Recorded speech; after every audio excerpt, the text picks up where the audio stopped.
एक दुल्हन तीन दूल्हे, हैरानी की बात है ना। इस प्रथा के अनुसार एक परिवार के सारे भाइयों की शादी केवल एक महिला से ही की जाती है। नतीजन उस महिला के 2, 3 या फिर कभी कभी 6 पति भी होते हैं। यहाँ के लोगों का मानना है कि इस प्रथा की वजह से आगे होने वाले संपत्ति और जायदाद संबंधी झगड़े टाले जा सकते हैं। और तो और कुछ लोग इसे आबादी नियंत्रित करने का जरिया भी मानते हैं।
ये प्रथा यहाँ युगों से चली आ रही है और आमतौर पर किसी को इससे कोई एतराज नहीं है। प्रथा के अधीन हर महिला से ये उम्मीद की जाती है कि वो अपना समय, अपनी लगन, अपना प्यार संतुलित तरीके से सभी पतियों में बांटे। दीपू भी इन्हीं महिलाओं में से एक थी।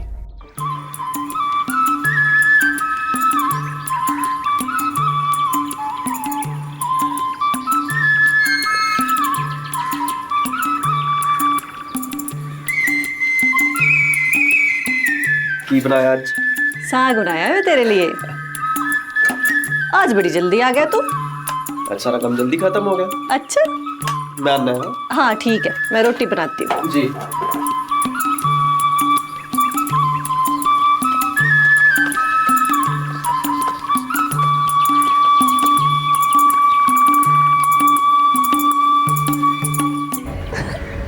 चलो। क्या? अभी चलो। नहीं मैं जा रही हूँ। चलो नहीं नहीं छोड़ो। मैंने खाना अभी। नहीं मैं जा रही हूँ, बस बस बस चलो। चलो। हाँ अभी चलो। हाँ हाँ हाँ अभी अभी।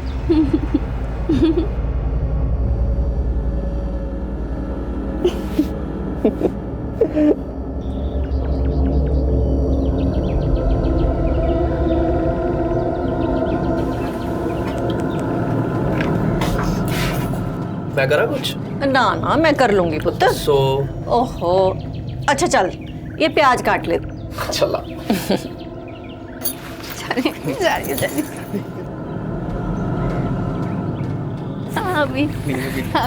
अभी बस।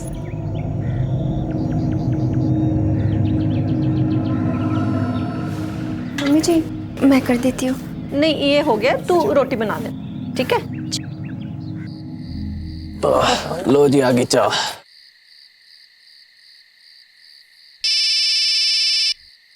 ये लीजिए। ना मुझे पकड़ा। ये लो भाई साहब का फोन आया। भाई साहब का फोन। हेलो जी भाई साहब क्या हाल सब ठीक? सब ठीक सब ठीक। और माँ कैसी है? और सुमी? अरे कहा ना सब ठीक। अच्छा सुन ने खुशखबरी है, अपनी सुमी का ब्याह तय हो गया। ब्याह? सुमी दा?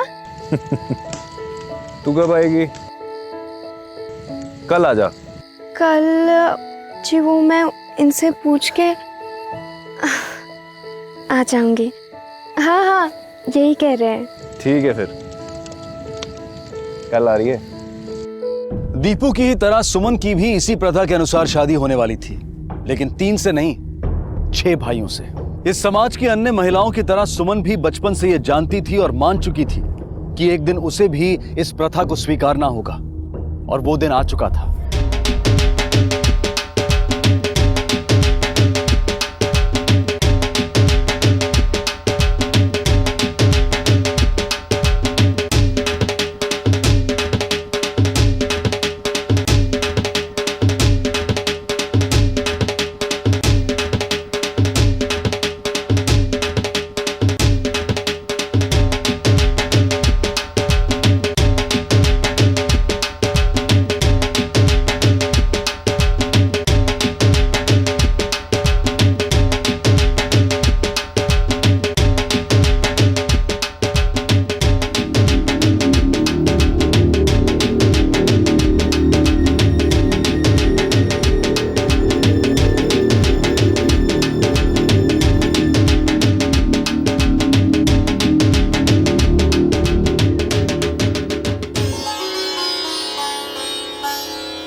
जी पंडित जी। हाँ जी तो लड़की को बुलाओ। दीपू जा सुमी को बुला ला। जी भैया। भैया तो तैयार नहीं हुई? वो जा जल्दी जाके तैयार हो, पंडित जी कह रहे मुहूर्त का टाइम हो रहा है। भैया मुझे ये ब्याह नहीं करना। पागल हो गई है, बोल क्या रही है? भैया 6 आदमियों से शादी करके मुझे अपनी जिंदगी खराब नहीं करनी। ये क्या बोल रही है? नहीं जी, बच्ची है ना, शायद घबरा गई होगी। कोई नहीं सब ठीक है, तू जा तैयार हो। भैया मुझे ये ब्याह नहीं करना। बहुत जलील किया जी आपने। जब इसको शादी करनी ही नहीं थी तो हमें क्यों बुलाया? ना हम यहाँ आते और ना इस तरह इस लड़की के हाथों बेइज्जत होते। ये अच्छा नहीं किया आपने हमारे साथ। बहुत बुरा अंजाम होगा इसका। इस बेइज्जती का बदला तो हम लेके रहेंगे। नहीं जी, आप तो खामखा गुस्सा हो रहे हो। मैं समझाता हूँ ना इसको, मैं समझाता। हम समझाएंगे बेइज्जती क्या चीज होती है। सारी बिरादरी में तुम्हारा सर ना झुकाया तो देखना। चलो सब।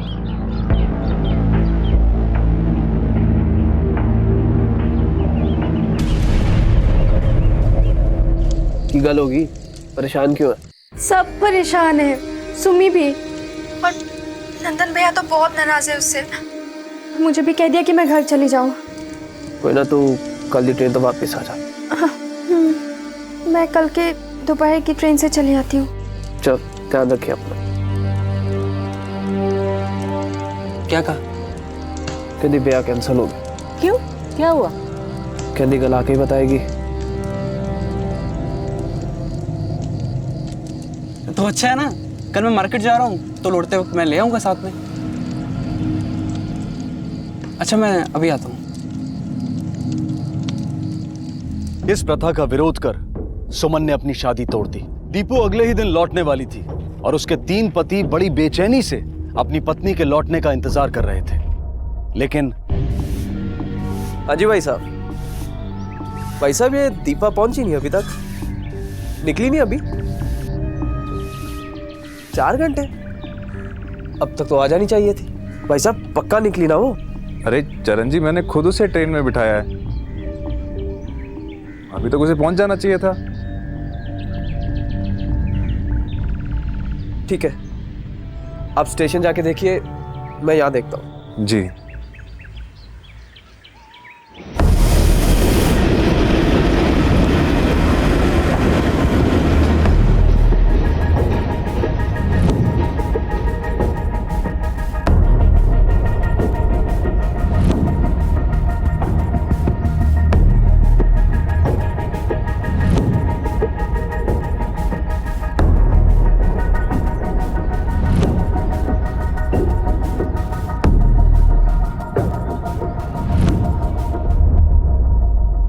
पेट्रोल कॉपी ऑन हो इसकी। कितने बजे की ट्रेन में बैठाया था आपने उन्हें? साहब जी 11 बजे की ट्रेन थी। तो याद है कि उस वक्त वो क्या पहनी हुई थी? सर अच्छी तरह याद नहीं, पर शायद गुलाबी कलर का सूट था सर जी। और कुछ याद है? नहीं सर, बहुत परेशान है सर। एक बहन की शादी टूट गई और दूसरी लापता है। साहब कुछ भी करके हमारी बीवी को ढूंढ दीजिए। हम पूरी कोशिश करेंगे उनका पता लगाने की, और आपको भी कुछ याद आ जाए ना तो कांटेक्ट करिएगा। ओके? भाई ने तो ट्रेन में बैठा दिया था सर। जो कुछ भी हुआ है सफर के दौरान ही हुआ है। हाँ, हो सकता है। अच्छा, पता करो कि उसके भाई ने जो कुछ हमें बताया था उसमें सच्चाई कितनी है। आखिर पुलिस ने अपनी छानबीन शुरू कर दी। जहां इस तरह की वारदातें आमतौर पर नहीं होती, वहां पर दीपू का गायब हो जाना एक असाधारण घटना थी। बहुत नाराज हुए थे ना आप शादी टूटने पर? बहुत बेइज्जती हुई थी ना? जी साहब, बेइज्जती तो बहुत हुई थी। भैया 6 आदमियों से शादी करके मुझे अपनी जिंदगी खराब नहीं करनी। जब इसको शादी करनी ही नहीं थी तो हमें क्यों बुलाया? इस बेइज्जती का बदला तो हम लेकर रहेंगे। और इसलिए आपने लड़की की बहन को गायब? नहीं साहब, हमने ऐसा कुछ नहीं किया।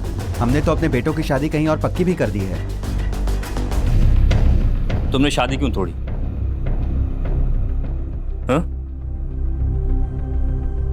अच्छा, शादी टूटने का दीपा से कोई वास्ता?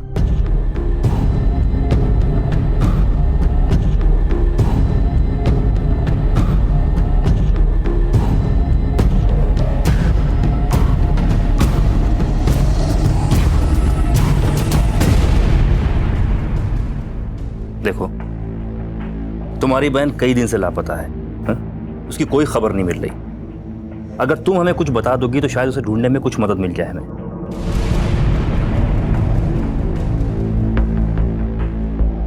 उसके कहने पर ही तोड़ दिया था मैंने ब्याह। क्या बात है दीदी? कुछ नहीं। तुझे याद है सुमी, बचपन में हम गुड़िया की शादी 3 गुड्डों से कराते थे, और फिर वो गुड़िया उन गुड्डों के साथ हमेशा के लिए खुश रहती थी। पर पता है सुमी,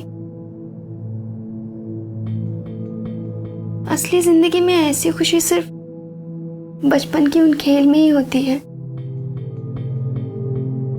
बचपन के उन खेल में और असली जिंदगी के खेल में बहुत फर्क है सुमी। नहीं होता अब। उन तीनों से प्यार करना, तीनों को खुश रखना नहीं होता अब। उन तीनों की खुशी अब मेरे लिए मौत से भी बदतर हो गई है।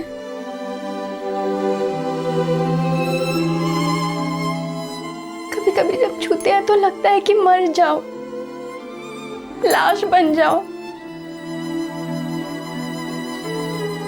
फिर दर्द होता है, घिन आती है। सुमी, 3 आदमियों से शादी करके मेरी ये हालत है। तू 6 से शादी करना चाहती है?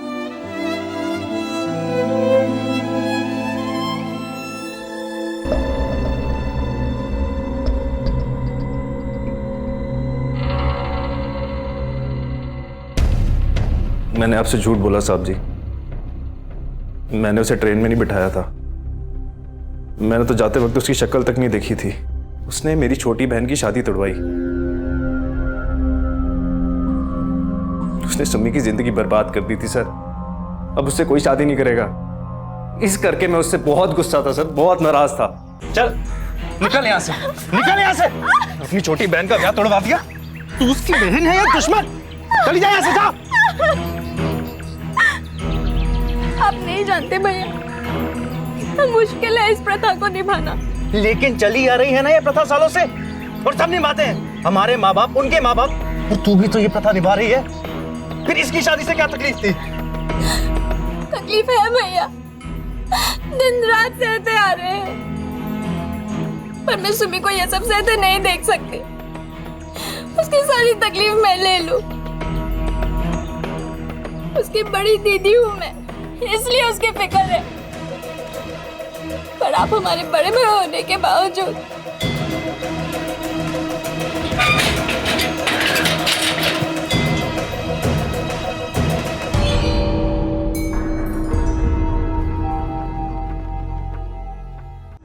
साहब मैं उससे नाराज था, बहुत नाराज था, लेकिन इतना भी नहीं कि मैं। सर वो मेरी बहन थी और शायद इसलिए मैं उससे ज्यादा गुस्सा हो गया, लेकिन वो समझती ही नहीं थी। ये यहाँ के रीति रिवाज हैं सर। हमारी माँ ने, हमारी दादी ने, सबने ऐसे ही जिंदगी जी है, सभी ने इसी तरह जिया है, लेकिन उसे ये मंजूर नहीं था। वो ऐसे नहीं जीना चाहती थी। सब कहीं उसने अपने आप को। उसका पता हम लगा लेंगे, फिलहाल तुम शहर में रहना, जाओ। क्या लगता है सर, ये सच कह रहा था? ये सच कह रहा है, झूठ कह रहा है, इसका पता बहुत जल्द चल जाएगा। जब हमें यह पता चलेगा कि दीपा वाकई तकलीफ में थी क्या, और तकलीफ में थी तो वो तकलीफ थी क्या।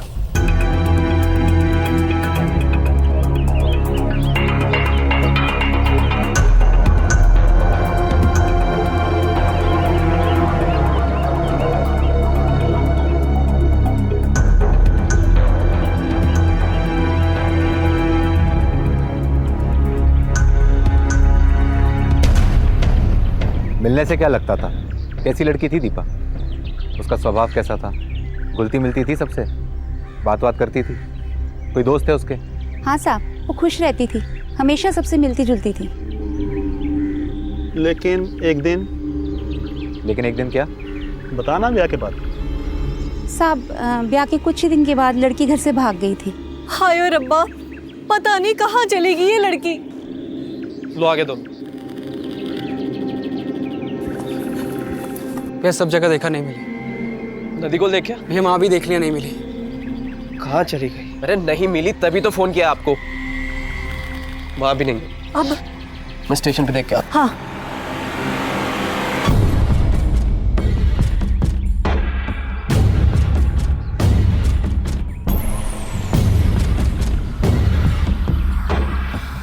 कहाँ गई थी तू? हाँ बोल। अब तेरी जबान नहीं खुल रही, गूंगी हो गई है। यहाँ सवेर से सारे ढूंढ ढूंढ कर परेशान हो रहे हैं।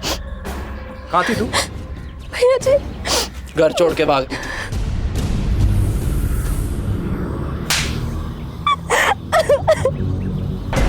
कुछ दिन के बाद ही। ठीक है, ऐसी क्या वजह थी कि दीपू ने घर से भागने की कोशिश की थी? सभी यकीन मानिए, हमें तो खुद नहीं पता नहीं ऐसी क्या परेशानी थी उसे इस घर में। बिना वजह तो कोई यूं घर से नहीं भागता, कोई तो तकलीफ थी उसे। सभी यही सवाल मैंने नहीं, हम सबने पूछा था उससे, और उसने कोई जवाब ही नहीं दिया। हमें लगा उसे घर की याद आ रही होगी। या जाके मिल आती, इसके लिए उसे घर से भागने की क्या जरूरत थी? क्या आप लोग मना करते उसे? नहीं साहब जी, हम क्यों मना करते, बल्कि वो तो मायके आती जाती रहती थी। फिर क्या वजह थी उसके भागने की? कोई तो तकलीफ जरूर थी उसे। सब जी काश उसने बता दिया होता कि उसे क्या तकलीफ है, ਅਸੀਂ सब ठीक कर देते। सभी आप मोहल्ले वालों से, पड़ोसियों से पूछ लीजिए, उस दिन के बाद उसे कोई तकलीफ नहीं हुई। पहले हमें लगा कि उसे आदत नहीं है, पर बाद में उसे आदत पड़ गई थी। तो जो लड़की पहले भागने की कोशिश कर चुकी है वो फिर से भी तो भाग सकती है। या फिर हो सकता है कि भाई झूठ बोल रहा हो, या फिर उसी ने कुछ किया हो, पहले घर से भाग आई, फिर एक छोटी बहन का ब्याह तोड़ दिया, बिरादरी में नाक कट गई। भाई को गुस्सा तो आया होगा। हमें खोज का दायरा बढ़ाना होगा। एक काम करो, तुम बाकी डिस्ट्रिक्ट के थानों में भी फोटो भिजवाओ। अगर भाग के गई होगी तो जाएगी तो शिमला से ही। तुम पर्सनली शिमला जाओ और वहां के हेडक्वार्टर में जाकर मिसिंग इंक्वायरी की नोटिस फाइल करके आओ। ठीक है? Yes sir.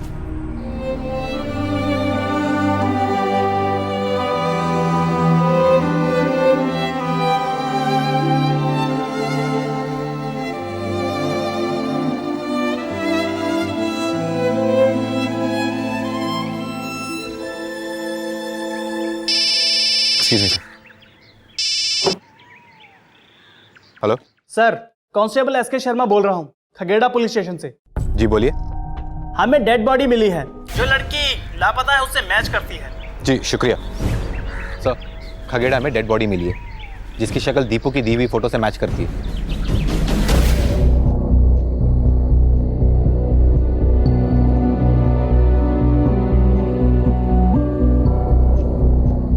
पोस्टमार्टम करवाओ।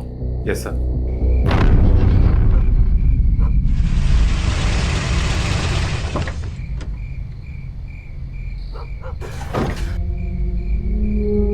कहाँ है मेरी लाठी? देखिए, दीपा की लाश को हमें कुछ देर और रखना पड़ेगा। पोस्टमार्टम कर बॉडी हमारे हवाले कर दीजिए। देखिए, मैं जानता हूँ कि ये वक्त आप पर बहुत भारी गुजर रहा है। इस वक्त हमें हमारा काम करने दीजिए। Excuse me. मेरी दीपू। मौत गला घुटने से हुई? जी सर। और जेब में ट्रेन के 2 टिकट मिले, शिमला के। शिमला के 2 टिकट? मतलब वो शिमला किसी के साथ जा रही थी, लेकिन उसके घर वालों ने तो कहा था कि वो अपने ससुराल जा रही है। कुछ तो गड़बड़ है। ऐसा करो, घर वालों को पूछताछ के लिए फिर से राउंड अप करो। ओके? जी सर।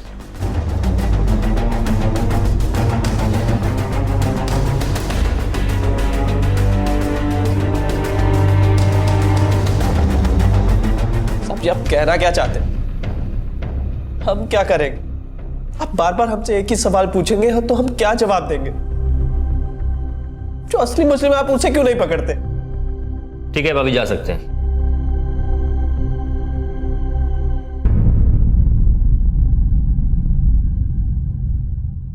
या तो इनमें कोई कुछ छुपा रहा है या कोई ऐसी चीज है जो हमें नजर नहीं आ रही, लेकिन क्या?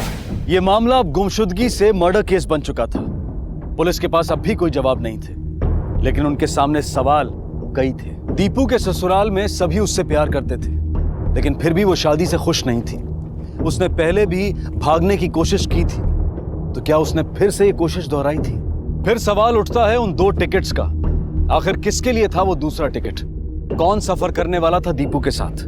इन सवालों के जवाब पाने के लिए पुलिस ने दीपू से जुड़े सभी पर नजर रखी और आखिर उन्हें वो मौका मिला।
मुझे लगा कि मैं नहीं आऊंगा।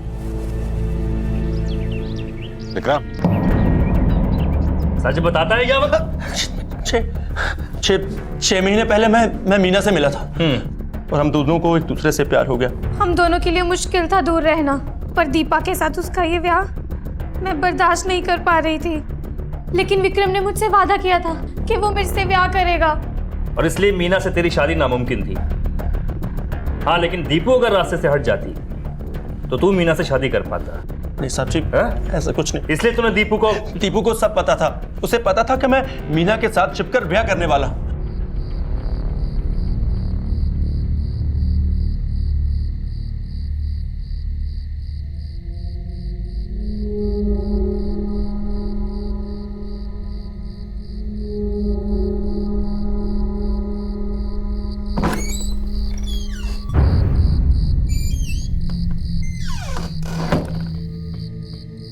कितना लंबा दिन था ना आज। थक गया। तुम भी थकी लग रही हो, चलो सोते हैं। नहीं नहीं, ऐसा बिल्कुल भी नहीं है। थकान तुम्हारे चेहरे से साफ नजर आ रही है। चलो सो जाते हैं।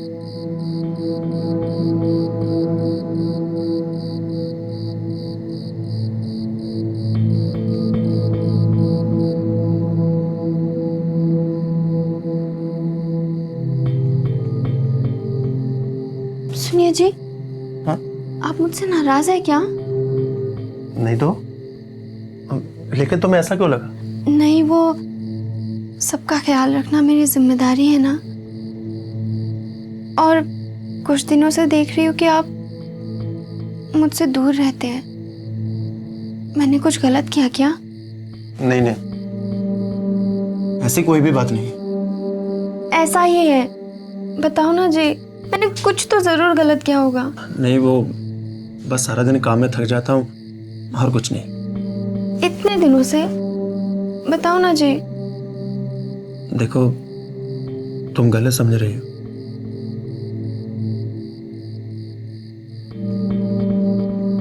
बात यह है कि एक लड़की है,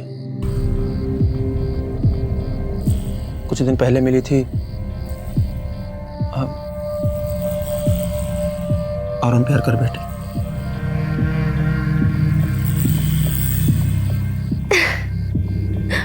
दीपू ने मेरा हमेशा साथ दिया।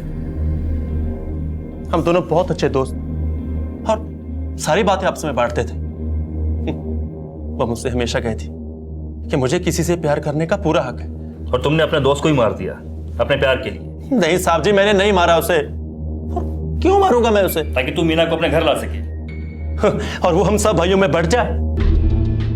आपको क्या लगता है साहब जी कि मैं मेरी मीना को अपने भाइयों के साथ बांटूं? बस एक दीपा ही थी जो सब सच जानते हुए मेरा साथ दे रही थी। साहब जी, मैं क्यों मारूंगा उसे? क्या क्या बताती थी दीपा तुम्हें? हाँ? तुमने कहा था तुम दोनों आपस में हर बात बांटते थे। कोई ऐसी बात जो बहुत जरूरी हो दीपा और तुम्हारे भाइयों के बीच? देखो, तुम चाहते हो ना कि दीपा का तुम्हारे दोस्त के कातिलों का पता लग सके, तो बताओ। मेरे भाई ऐसा कुछ नहीं करेंगे साहब जी। सोमू और दीपू तो एक दूसरे के बहुत करीब थे और दोनों एक दूसरे से बहुत प्यार करते थे। और चरणजीत? भैया तो अपनी धुन में रहते थे। हाँ, शायद उन्हें बुरा लगता होगा कि हम दोनों भाई दीपू के ज्यादा करीब हैं, लेकिन उन्होंने कभी इस बारे में कुछ कहा नहीं। वो है ही ऐसे। कभी लगा नहीं कि चरणजीत गुस्सा है इस बात पर? तुम्हारे और दीपा के बीच कैसे संबंध थे? साहब जी, ये तो हमारी निजी बातें हैं जी। जब तक दीपा जिंदा थी ये निजी बातें थी। दीपा के कत्ल के बाद ये निजी नहीं रही। समझ में आया तेरे? अभी मेरे बातों का सही सही जवाब दे। तुम्हारे और दीपा के बीच कैसे संबंध थे? जी, कहने को तो हम दोनों एक दूसरे के बहुत करीब थे और घर वाले थे बीवी की तरह। मैं उसे बहुत चाहता था, पर वो साहब जी, मुझे लगा कि वो हम तीनों के साथ एक जैसी ही थी। लेकिन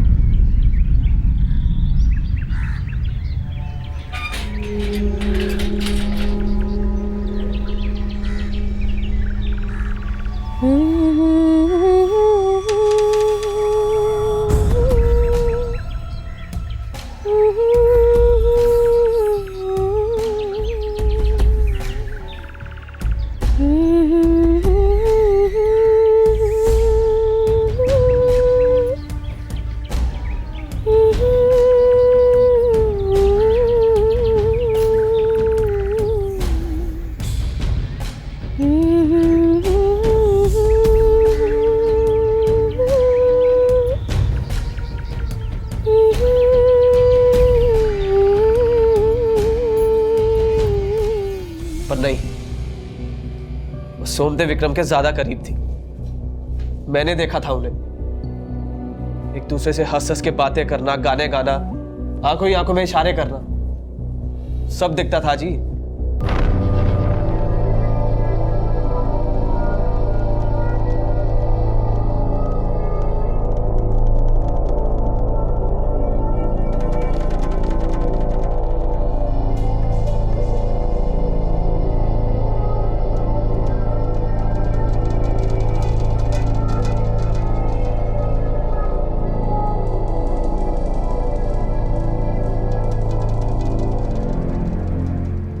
मैं भी यही चाहता था कि वो मुझे भी उनकी तरह देखे, प्यार करे, हंस के बातें करे।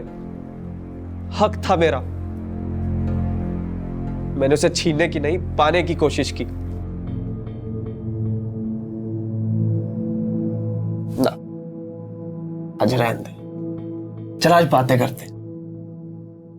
अरे चल, बातें नहीं करनी ना तो मुझे आज गाना सुना दे। अरे बहुत अच्छा गाना गाती है तू, मैंने खुद सुना अपने कानों से। नहीं, मैं थक गई हूँ।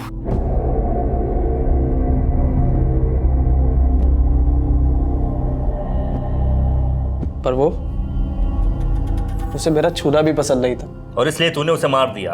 हाँ? आपको अब भी लगता है कि मैंने मारा है उसे? दीपा को प्यार करता था जी मैं उसे। प्यार नहीं, जुनून। जुनून सवार था तेरे सर पर दीपा के प्यार को पाने का। और कई बार जब यह जुनून एक तरफा हो ना तो उसे नफरत में बदलते देर नहीं लगती। जी मैं उसे नुकसान पहुंचाने की सोच भी नहीं सकता। जिस वक्त दीपा की मौत हुई तू कहाँ था? जी मैं कथा सुनने गया था, माता जी को साथ लेकर गया था जी। जी कथा सुन रहे थे मैं और चरण। ये बेटा मेरा बड़ा ही ध्यान रखता है, बड़ा ही अच्छा बच्चा है मेरा। ये बहुत संस्कारी है जी ये। बाकी वो जो दूसरे हैं सोम और विक्रम, वो तो जी बहुत बेकार है। बस यही है बच्चा जो माँ का ख्याल रखता है जी। ये एक ऐसा मामला बन गया था जिसमें कई संदिग्ध बातें सामने आई। वो भाई जिसे प्रथा को अस्वीकार करने वाली बहन पर गुस्सा था, वो पति जिसे किसी और से शादी करनी थी, या वो पति जो ईर्ष्या की वजह से किसी भी हद तक जा सकता था, या वो खानदान जो सुमन के शादी तोड़ने की वजह से अपमानित महसूस कर रहा था। क्या कातिल इनमें से ही कोई था या फिर कोई और? सर, फोन रिकॉर्ड्स कुछ आ गए हैं, कुछ बाकी। ओके। अच्छा सुनो, मुझे दीपा के भी सारे फोन रिकॉर्ड चाहिए हैं। मंगवाए सर। सर ये देखिए।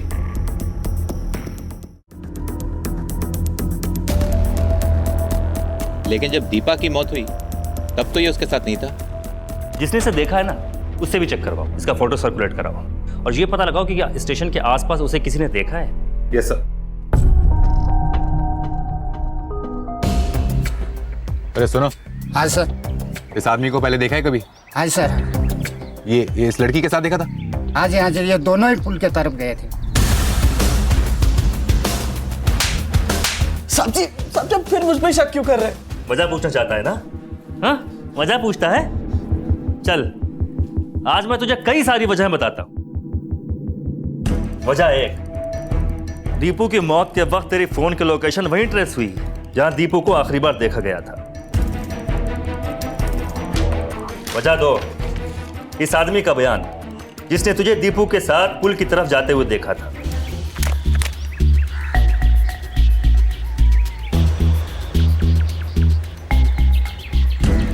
वजह तीन, तेरा झूठ। तूने कहा था ना कि तू अपनी मां के साथ कथा सुनने गया था। झूठ बोल रही थी ये अपने होनहार बेटे को बचाने के लिए। अब सही सही मेरी बातों का तू जवाब दे दे, नहीं तो तेरी इतनी खाल उधेड़ूंगा कि इस घाटी में तेरी चीखों की गूंजें सुनाई देंगी। बोल। प्यार करता था साहब जी मैं उससे, पर उसे मुझसे घिन आती थी। उसका फर्ज था कि हम सबको बराबर प्यार करें, किसी से कम ना किसी से ज्यादा। पर उसने मुझे सोम और विक्रम जितना प्यार नहीं दिया। मैंने ये भी बर्दाश्त कर लिया, पर जब मैंने उसके प्लान के बारे में सुना मुझसे रहा नहीं गया साहब जी।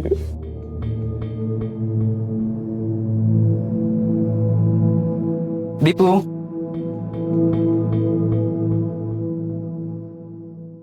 दीपू क्या हुआ? बताओ तो सही। मुझसे अब और नहीं होता। कल रात चरण जी फिर से आए थे मेरे कमरे में। मुझे छूने की कोशिश की उन्होंने। मैं अब और सहन नहीं कर सकती। ऐसा लगता है कि मानो मेरा बलात्कार हो रहा है।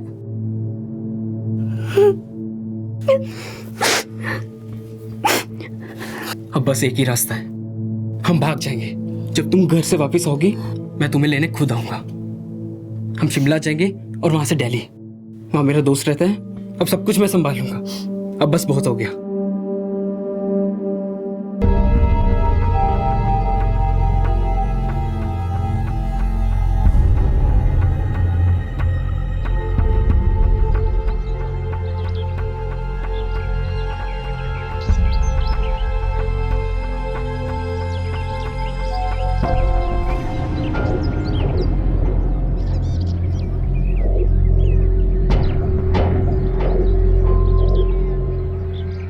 यहाँ वो सोमजी आने वाले थे ना? हाँ वही आने वाला था, पर उसका रास्ते में एक्सीडेंट हो गया। एक्सीडेंट? हाँ वो पास के अस्पताल में भर्ती है। जल्दी चलो। चलिए।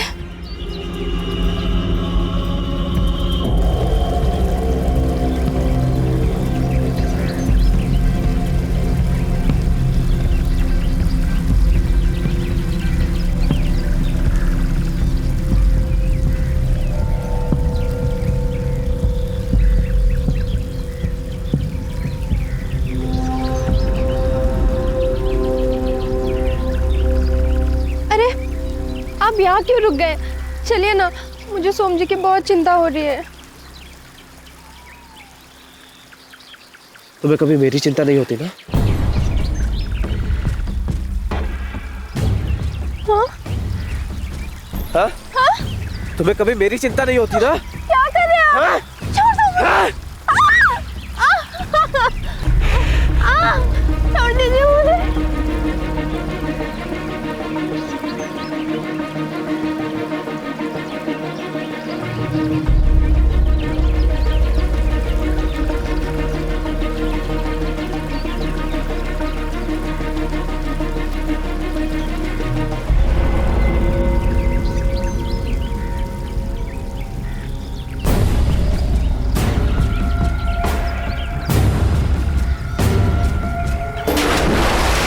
फिर तूने उसे मार दिया।